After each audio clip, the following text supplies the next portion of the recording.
Happy Friday, everyone. Futures Brizio here, 11:30 p.m. on Friday, February 6, 2026. Hope everybody's had a great week.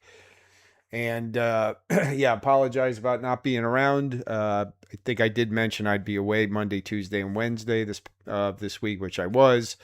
So I really didn't do too much trading. I think maybe I took one or two, but not really on the charts too much as I was pretty tied up. So yesterday was really kind of my first day back, and I was just trying to get myself reset. So I hope everybody's doing well. Make sure you smash that like button, subscribe to the channel. Any questions, comments, leave them down below. And we're just going to continue the theme. I made this video, the last couple of videos, talking about, using trends, using Heiken Ashi candles or regular candlesticks, and just basically following trends, whether you use medium to higher time frames. Again, for me personally, when I'm trading stocks, which I don't do a lot of stock trading, so that's why I don't really talk about it here on the channel. I kind of swing trade stocks. I certainly don't day trade them. I tend to take my trades and stocks off the daily chart. I may go down to the 4-hour to fine tune an entry. But again, they're usually off like the daily chart. So I'm usually looking to hold them for at least several days, up to another potential high area if it's trending up. I'm only taking longs, obviously, buys here on stocks. And so using basically trending markets, and like I said, in my case, I like to use Heiken Ashi candles. Although, again, I can switch pretty easily on TradingView between Heiken Ashi and regular candlesticks up here, as you can see. And also I'm using this Stochastic RSI indicator, although I don't use this a lot for stocks because on the daily chart, it tends to give kind of late signals, although it's not terrible. So I do look at it, but this is mostly, I'm using the Stochastic RSI for 4-hour entries, which I'm doing mostly on futures and Forex. So I'm trading a little bit of everything right now, and maybe spreading myself a little thin. We'll see how it goes. So I did manage to rework my TradingView list here. I created a few new lists, and now I've got stocks right here. These are all the stocks I'm currently following. There's about 65 or 70 on here, which is a lot, but I can scan through them in a matter of several minutes because I'm looking for very particular things. And so I don't really spend much time at all. And that's why I'm also using the daily chart. So I'm only getting basically one candle a day to update. So I don't need to be looking at it constantly. And then once I do get into a trade, I just leave it. Like I said, usually for at least a couple of days, I'm just leaving it as is. And then I created another list for Forex and futures too. This is the sort of thing that I'm looking for with stocks. So this is Simpress PLC. I don't know what they do, but you can see, we've been trending up, and then we've had this pullback. This isn't a great example because of these two areas right here, but you can see I've got an alert set right here. That's what this dotted white line is. This is an alert on the chart, and so if I click this line, you'll see it's price crossing up. So when price goes above this line, I get an alert on my platform and on my phone too. And that, gives me an alert to maybe come to my chart and think about taking a long position. Now you can also use the Stochastic RSI. You can see again when it bends and starts turning up, that's a good signal. But remember, this is a daily chart, so this is only updating. This indicator is only going to update once the daily candle closes, okay? Because this is a daily chart. The indicator is set to, for the close. So until this daily candle closes, there's no update. So that's part of the drawback of using the Stochastic RSI on a daily chart. You can, I think, set the indicator to right here. You can uncheck this box where it says wait for time frame close before it updates. So if you uncheck this, I don't know if it'll update. Yeah, it didn't really change anything. But basically, when you uncheck this, the indicator will continue to adjust to the current price while that candle is open. Whereas the default setting is for it to close, for the candle to close before the indicator changes at all. Okay, so that is another way you can potentially do it. But again, on a daily chart, not sure how much difference that would make. But that's kind of an example of what I do with stocks. And this is really what I'm doing with all the markets. It's just the time frames are generally different. So again, on stocks, I like to use, 12-hour daily chart. I can run through this list. I only look at this list, honestly, maybe about 2 times a week because it doesn't really change that. I'll go through it. I'll set some alerts on some stocks that potentially might turn and continue an uptrend. I'm just looking for visuals. That's all. I mean, I can literally just click through, these really quick and look for, potential setups.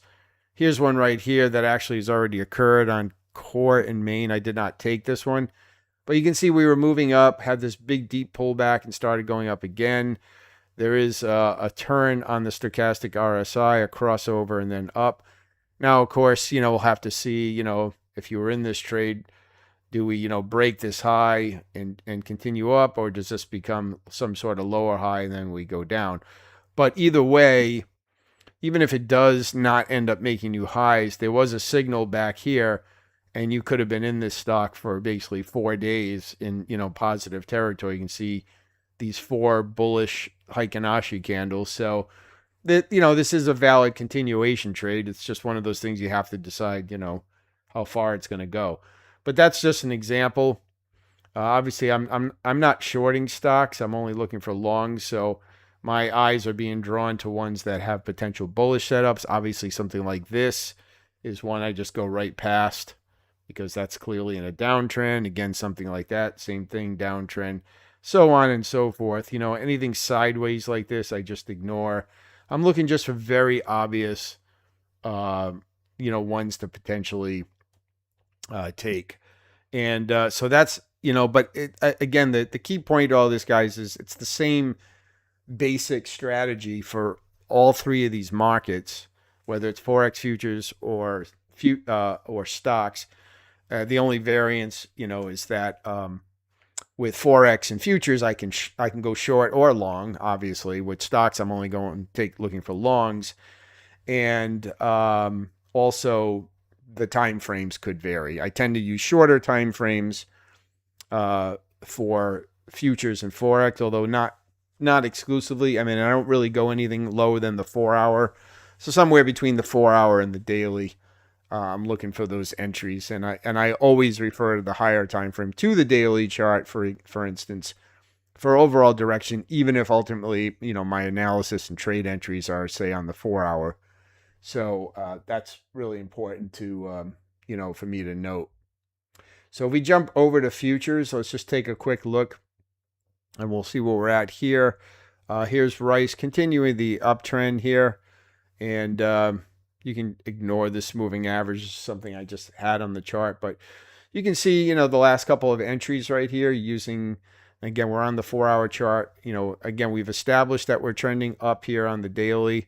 So then we jump to the 4-hour and we're looking for these entries off the 4-hour. And you can see, basically, you're looking for any time that this stochastic RSI gets down to this oversold area, when it crosses back over, either you can take it when the blue line crosses through this orange line, which could still happen in the oversold area, or when both lines kind of exit the oversold area, which is this, dotted line right here. That would be your entry. This does, in this case, does happen to line up with the moving average indicator here too. For the most part, when it pulls back to the moving average, we tend to also get these signals here, but you certainly don't have to, use a moving average or anything. So I'm not currently in any futures trades. I did, like I said, I took a couple this week, but there really haven't. There was no entries today, and I thought maybe there would be one in hogs, a long position here, but it really hasn't panned out, so I didn't feel comfortable taking it. You can see I have this alert set right here. in hogs. That's what this dashed line is. And, we've been trending up. You can see the daily chart trending up. Uh, and on the 4-hour chart, it looked like we were going to get, a potential move up on the stochastic RSI. We actually did get one on Monday of this week. It went up and then it came right back down again. And so now it's kind of more sideways. And so I wasn't comfortable taking this because I'm actually looking at, I don't know if this is going to end up being a lower high right here because when it tried to come up, it failed to even take out this old high before pulling back. So that's why I didn't take it. So even though there's still key market structure sitting down here, which we clearly have not violated, when we start to have kind of this, sideways price action here and the price tending to not be able to go up and make new highs, I wasn't comfortable, even though I did get a signal on this indicator a little while ago. I did not take that, and I'm perfectly fine with that. So I'm not in any trades on this. Okay, and if we look at soybean oil, again, same situation here, right? We're tending to be in an uptrend here. Here's the daily chart. That's kind of how I, set myself. And then if I come down to the 4-hour, you can see the stochastic RSI giving us some signals. If we go back in this uptrend, basically starting at this low, we had an entry here, an entry here, an entry here. This one here didn't quite get down into oversold, but yes, it's an entry. This one here, it's one here, and all of these would have been profitable. So I do really like this indicator. Again, nothing's perfect, and you don't, like I said, you don't need to use the moving average. I put that on there just to kind of gauge it with market structure. But the problem, this is a 21 period simple moving average. The problem is you really can't use the same length moving average on all markets because they all act differently. So to be honest with you, it's not really something I actively use. I can always just go over here and turn it off like that. Okay, so but currently there is no opportunity in soy oil. Okay, soybeans.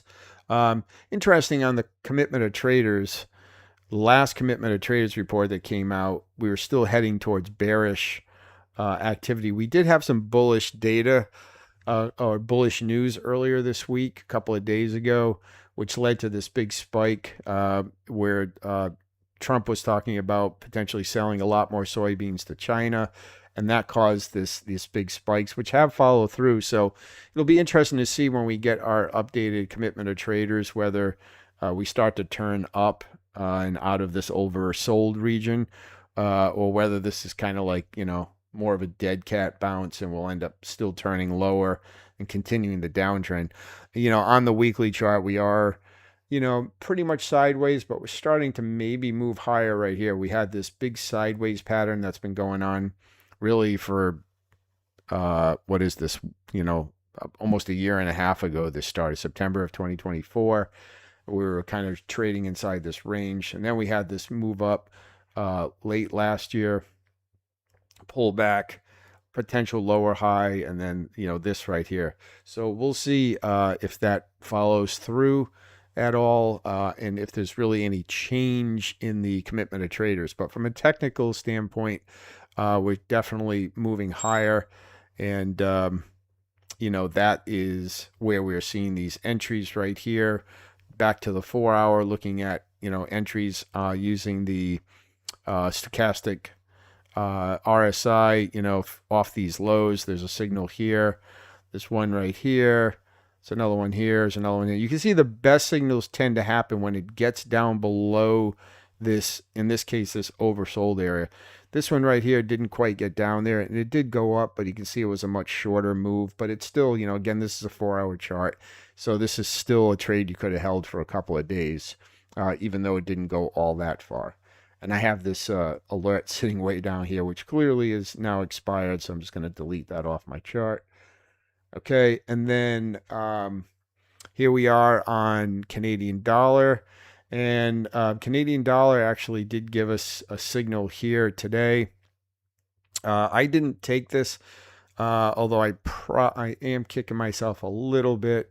If we look at market structure, the last major swing was right here, but we did have a couple of minor swing levels up here. If we go to the daily chart, we're definitely up. So this is one that I kind of dropped the ball on. I didn't take this long. We did have stochastic RSI signals in here. This one would have been basically a false signal because it went up and then it came right back down. Depending where your stop loss was, you may have ran into a little trouble with this one. But then we got another signal during the overnight session last night right here.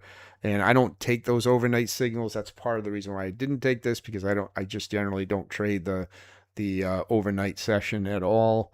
So I'm not even usually looking at the charts then. So this one happened this was probably about 10 p.m. last night, 2 o'clock. Yeah, no, actually, this is real time. So 2 a.m. So I definitely was not on the charts then. So I missed that one.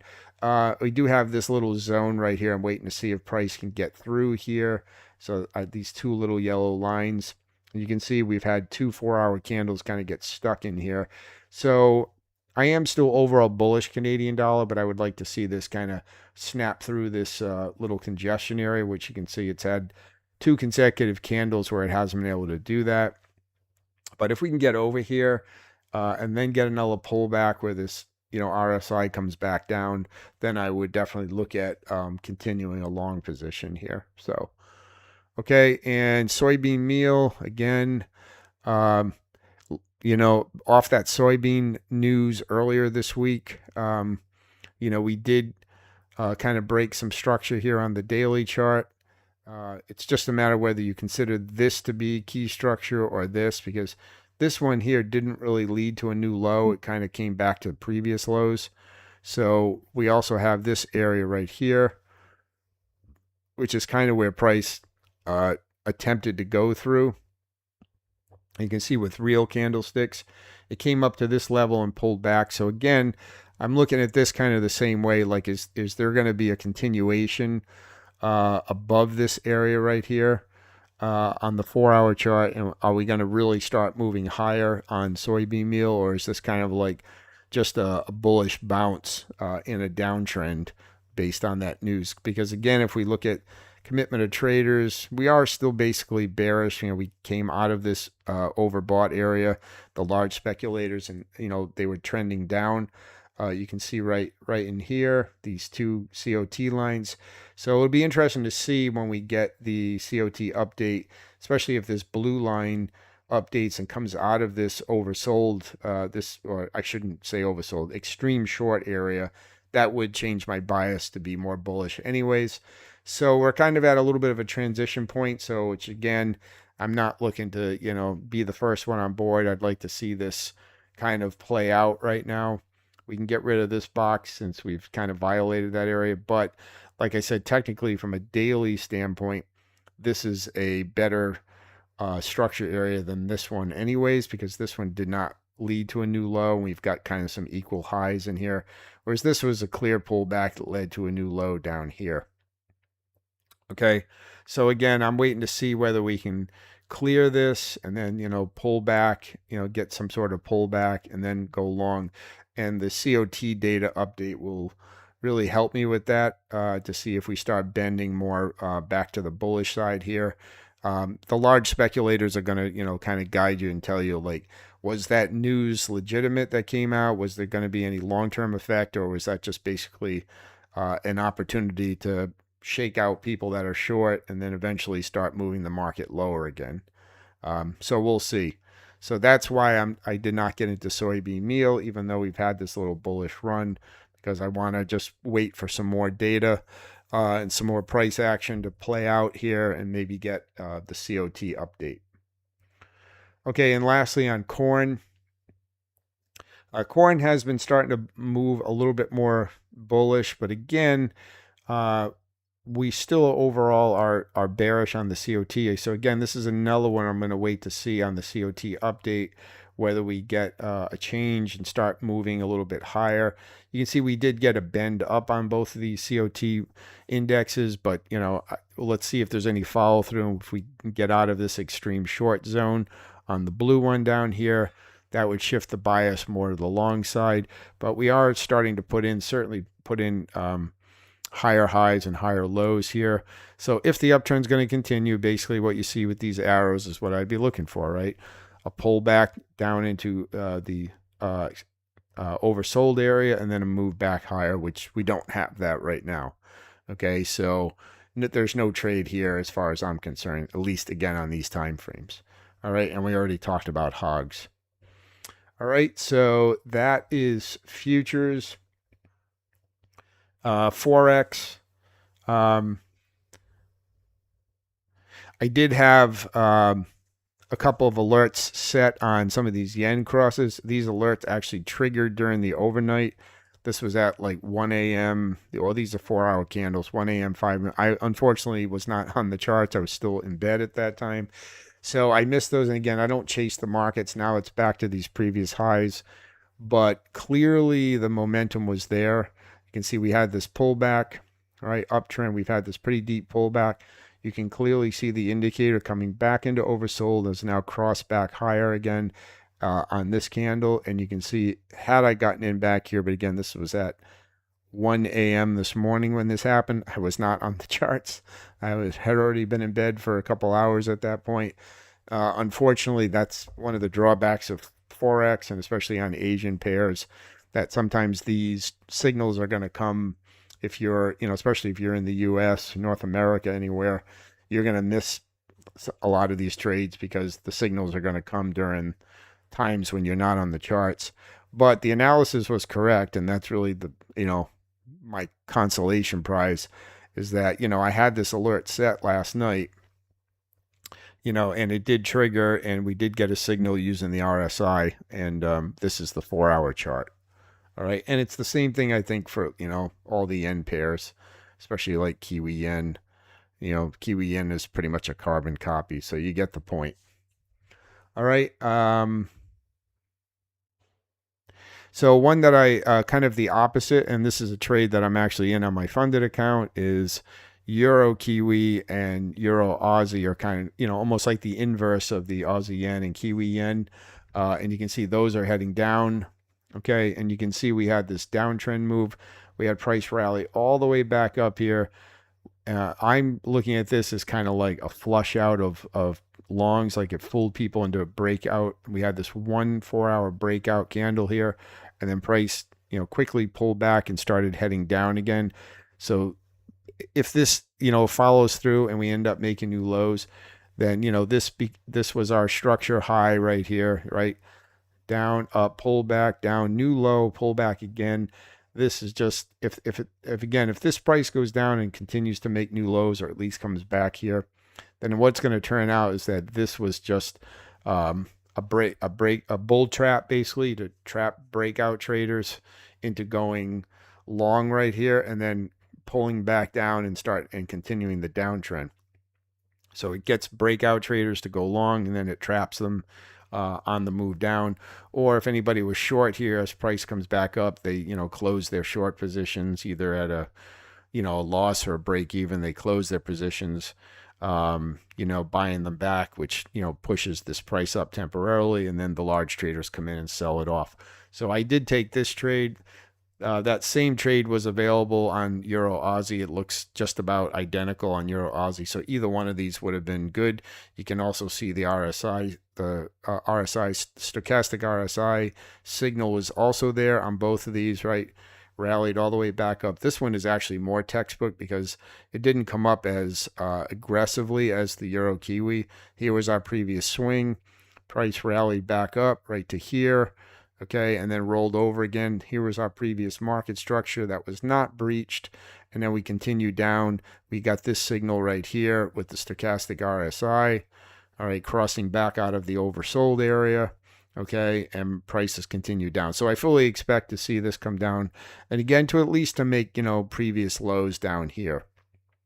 Okay, if we look at the higher time frame, we certainly have room to run to the downside. If we look all the way to the left here, we've got this whole zone up here. There's really nothing to stop price inside of here. The next, legitimate kind of support area is probably somewhere around here. which, would probably leave several more days of potential downside. Okay. So that's how I'm looking at that. And like I said, I am in Euro Kiwi short on my funded account. I don't trade it on here because they have their own platform. So they use what they call Match Trader. It's on their website. So I can't connect my trading view to them. Maybe I can, but I just assume use their platform. And then the other one is Euro Kiwi, which again, I was kind of looking at this as pretty bearish, right? We had this swing high, and then we were making these lower highs, lower lows. If we just, if you start from the previous major swing on the daily chart, that's what I like to do. Here is, the major swing, and then you can see trending down, okay? And then go to the 4-hour chart, and again, here's that last daily swing right here, this yellow line right here. Right, we go to the 4-hour, and you can see we rallied all the way back up here. Price, again, the indicator got up into the overbought area and then crossed over and is now looks like it's trying to exit out. So I actually am in a short on Euro GBP too. I don't like this one as much. To be honest, it's not even one of my favorite pairs to trade. It does tend to range and be pretty choppy. I think just because it's two like really big competing European currencies, and so it tends to range a lot. But I took this one, with my stop back above this swing high. So this could take a little time to play out, but I'm going to hold on to it. I got into that one this morning. So those are the two positions I'm in right now, is Euro Kiwi and Euro GBP, both short. Okay. And there were definitely trades long on the yen crosses, but unfortunately those signals all happened when I wasn't on the chart. So I did not take any of those. And that's unfortunate because those are good trades. All right. So, so that is about it right now, guys. I just, wanted to jump in here and, because I haven't been in here all week, and just kind of give you an update and tell you what I'm looking at. And again, guys, it's pretty simple stuff here, right? This is just simple trend trading, but you should be able to look at a chart on the 4-hour, the daily chart, and just be able to very quickly tell where the trend is. And if there's any question about what the trend is, if it's not obvious, it doesn't jump off the page at you to say, okay, this is a downtrend or this is an uptrend, then just skip it. If you have to sit there and stare at it and it's like kind of ranging and it's not really making new highs or new lows, especially on the higher time frames, it's just kind of chopping, just forget it. Move on to something else. There's plenty of other trades, markets to look at. And, once you identify one of those trending markets, then you simply, in my case, go into a 4-hour chart, waiting for pullbacks, waiting for the stochastic RSI indicator to give you that signal, and jumping in on the trade resumption, right? Put your stop loss, in this case of a short, on this one. If you go short here on this signal, you put your stop, somewhere up here, give it a little breathing room in case it does try to come up. It doesn't mean you have to let it get to your stop. I mean, if this thing starts to move higher again and it gets up like to here, I probably would cut the trade anyways, not even let it get to my stop. But, have your stop loss in place in case there's any kind of crazy thing that makes it go run up and you're not on, not in front of your charts to close it manually. You want to, have that safety, valve, that safety outlet there. Okay, so that's basically what I'm looking for right here. Okay, so just identify the trends, use your higher time frames, daily chart for instance, and then once you do that, you can drop down to a shorter time frame. Again, since I like swing trading, and holding my trades for at least one session, but and you can certainly quote day trade on a 4-hour chart too. But obviously, if you're using something like the 4-hour, you're probably looking at at least a short-term swing trade of a couple of days. And then like I said, once you identify those areas, those trending markets, you wait for those pullbacks. That's why Heiken Ashi candles can also help give you a little bit of patience too. So you're not being pulled in by a candle that looks like it's continuing in the direction of the trend, and then all of a sudden it the next candle continues the corrective move. So the Heiken Ashi will kind of slow things down and filter out some of those fault signals. Not always, but it will help you filter out a lot of fault signals. And you can use that in conjunction with the Stochastic RSI indicator to help you time those entries. So, in this case, and this starts to bend down and you start to get bearish candles again, that's a good confluence, right?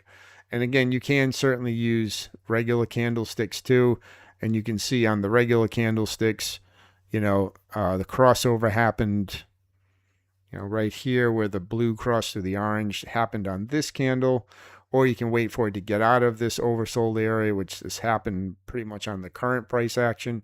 Just depends how aggressive you want to be on your entries, okay? But that's how I play this.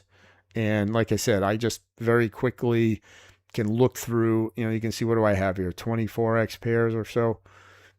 Between the Forex pairs and the futures pairs, I can look through all of them in a matter of minutes.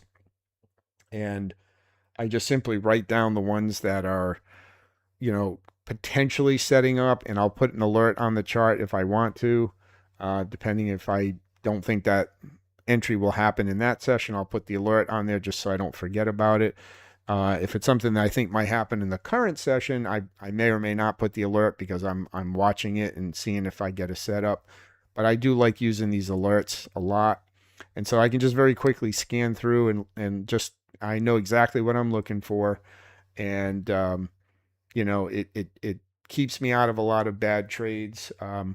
You do have to sit on your hands a lot when you're using these higher time frames and using, Heiken Ashi and this type of indicator. You are going to sit on your hands a lot, if you're not down using 5-minute charts and hourly charts and things like that. But, but that's okay, right? Because more is not better, right? More is definitely not better. And if you are being, if you can't sit on your hands and you're getting FOMO all the time, you're going to, keep dropping to shorter time frames and, find something that fits your expectation about getting into a trade. And you can always find something. It just might not be good. So again, using these medium to higher time frames is going to kind of slow you down, allow you to sit on your hands, wait for these good setups. And the other thing is, it allows you to not spend tons of time analyzing charts and looking at things. Again, I can quickly look through here. In stocks, I'm looking at daily charts. At most, I have to look at those once a day, and I really don't even look at them even once a day. A lot of times I'm only looking at them for, a couple of times a week. But even for Forex and futures, where I'm using a lot of the 4-hour chart, still, I'm really only looking at those once per session, because if I'm going to get a setup, I'm going to know that just by looking at it once. So I once, maybe twice a day, I'll look at the futures and Forex, early in the morning, like before the session opens, before the New York session opens. And then I might look at it again after 5 p.m., during the transition over to the night session, or over the weekend, take a quick look and, look at what might be setting up. And that's it. And that doesn't take me long at all. Okay. And so you can do that pretty quickly and know, what you're looking for, and you can set your alerts on your chart and then walk away. And those alerts get triggered, then you can, look at entering. So it's pretty straightforward, and you don't have to trade all these markets either. I mean, I've been doing this a long time, so I tend to be comfortable with looking at a lot of different charts because, again, I kind of know what I'm looking for, and I don't need to spend more than a few seconds on any chart because I'm not day trading or scalping it for the most part, and I'm not looking at really short time frames. I don't need to make any quick rash decisions. I'm looking at 4-hour and daily candles, and so those happen very slowly, and it gives me plenty of time to make up my mind and decide what I want to do. So yeah, that's it. So I'm going to leave it there, guys. I just wanted to, again, just kind of continue that theme. I'm really just trying to standardize on something because I know I show a lot of different things on this channel. And you can see I do still incorporate commitment of traders on futures. I don't use COT for anything else, obviously, other than futures, because you can't use it for anything else other than futures. So when I'm looking at my futures markets for those 6 or so that I look at, I do still pay attention to the COT update, but again, that only comes out once a week, so doesn't require much effort at all, on the beginning of the week on Tuesday or Friday or whatever, depending when it actually posts. I'll look and see if there's any, substantial change. And you can see when I went through the futures, there were a couple of those, especially in soybeans, that I'm going to be curious to see if they become more bullish since they were showing more bearish. But, with that news that came out with us maybe selling more soybeans to China, it'll be interesting to see whether the large speculators kind of glom onto that and start to shift more of their momentum to the upside, or again, whether that was just kind of a dead cat bounce and, is actually a selling opportunity. So we're going to see how that all plays out once we get the new COT data. But you can see other than that, it's pretty straightforward. So I hope that was helpful, guys. Any questions, comments, leave them down below. Make sure you smash that like button, subscribe to the channel on your way out. And I hope everybody has a fantastic weekend, and we'll talk to you next week. All right, thanks.